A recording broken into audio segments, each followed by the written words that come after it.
Hey y'all, I'm Thomas Charlton. For the last 2 weeks, I've been participating in a rabbit hole-thon. If you watched last week's video, you'd understand, but I'll briefly explain it for you.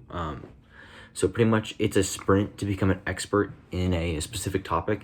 So say I wanted to become an expert in like scuba diving or something like that. I'd take 2 weeks and dive into like a specific part of scuba diving, and become an expert in that part of scuba diving through creating a spiky point of view about it. So a very controversial or disagreeable spiky point of view that you can believe in, and cultivate like resources and evidence to that backs up your spiky point of view.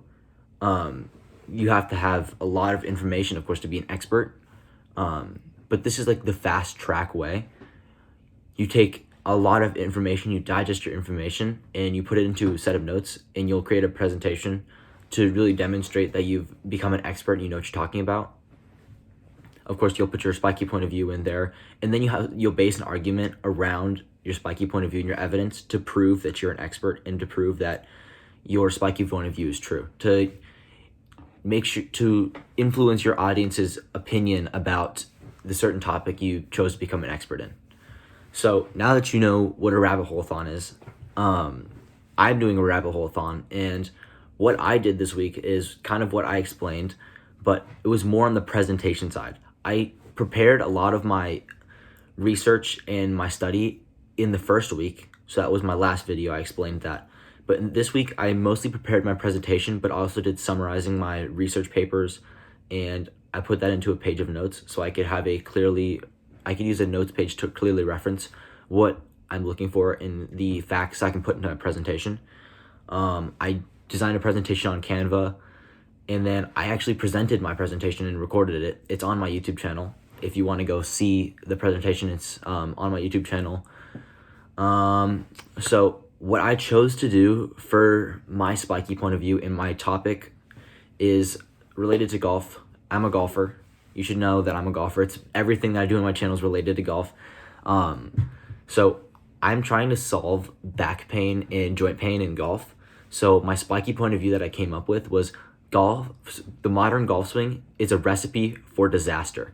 And the reason I believe this is because I know many people that have issues with their back and joints because their golf swing is really long. They have a very long backswing and very jerky and very fast movements in their swing that can wear and tear on their back and joints, which I don't want people to have to deal with that, because then they can't play the game for the rest of their life how they want to play it.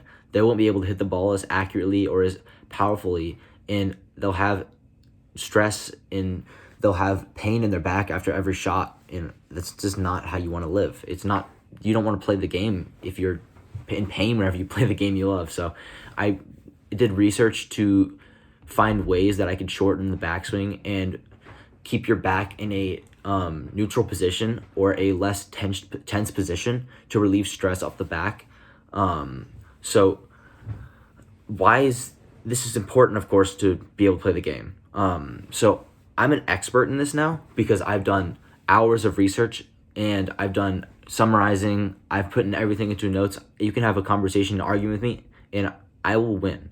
I know what I'm talking about. So that's how it shows I'm an expert, and I've done a presentation. I've created a presentation on Canva. I presented. It's on my YouTube channel. That shows that I'm an expert, that I know what I'm talking about.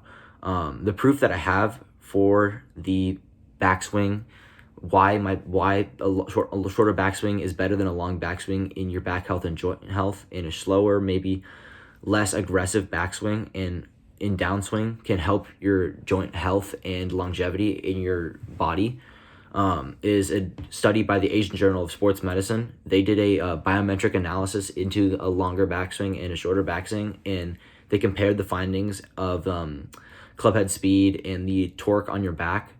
Think of it as like winding a towel and unwinding it really fast. Your back can take a lot of stress, and it can just take a lot of force, and your back can kind of grind on your vertebrae. I read an article by Hulst, Jepsen Physical Therapy about the precursors in which you can look for in your swing to see why, and maybe to see what happens in your swing that could maybe be causing back pain.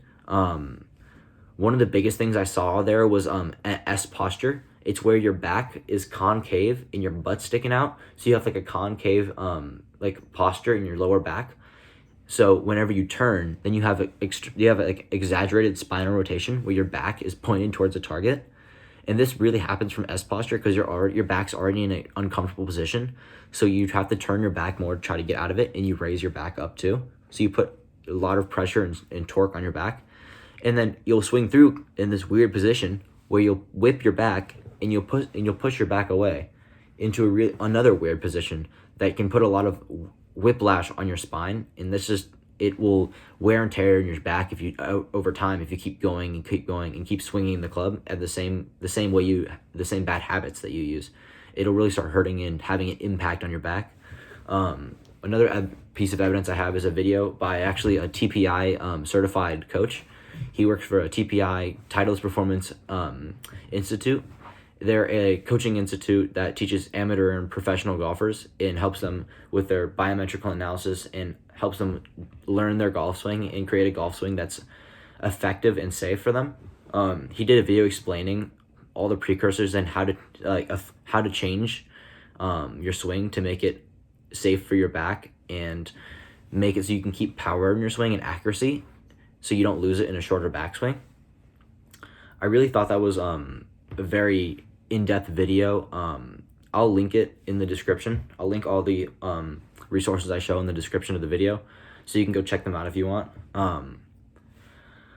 So another thing I've been really going over in these videos is the Olympic mindset. It's another thing that I have to really develop to go in depth with my research and making presentations and just following through in making hard goals and just hitting them out of the ballpark. So my Olympic mindset this week has improved in the sense of making high goals and working towards them and making sure I hit them no matter what. So my Olympic mindset, my Olympic mindset goal that I wanted to hit this week was set high goals and learn to reach them. So I set high goals. I did a lot of research, and I wanted my presentation to be perfect, and I made it as perfect as I possibly could. I worked so hard. I was up till 10 o'clock working on the presentation, doing it over again. I had my mom help me too. I was presenting to her. I wanted to try a new way of presenting because I had to record it in a video. I presented to my entire family and had them record me as I was presenting. I think it made my presentation flow better, and I had it's easier for me to come up with words than just talking to a camera like I'm doing right now. I think it's a lot easier when you have people to talk to. So I pushed myself to make my presentation as good as possible. And I think that pushed my Olympic mindset to another level. And I want to keep capitalizing on my Olympic mindset. And I'm going to keep you guys updated on how you can grow your Olympic mindset, what you should look for, and how mine grew so you can take as a reference for helping yours grow. In conclusion, I've been working at Rabbit Hole Thon for the past 2 weeks. I'm trying to solve back pain and come up with solutions to your back pain and help maybe your back pain will disappear or just lighten over time. My Olympic mindset's grown in many ways over the past weeks. I explained a little bit of how to set up your own Rabbit Hole Thon, but if you want to go more in depth, watch my last week's video. It goes in depth and it tells you exactly how to set up a Rabbit Hole Thon and what you should look for to make sure you're capitalizing on a Rabbit Hole Thon. Thank you.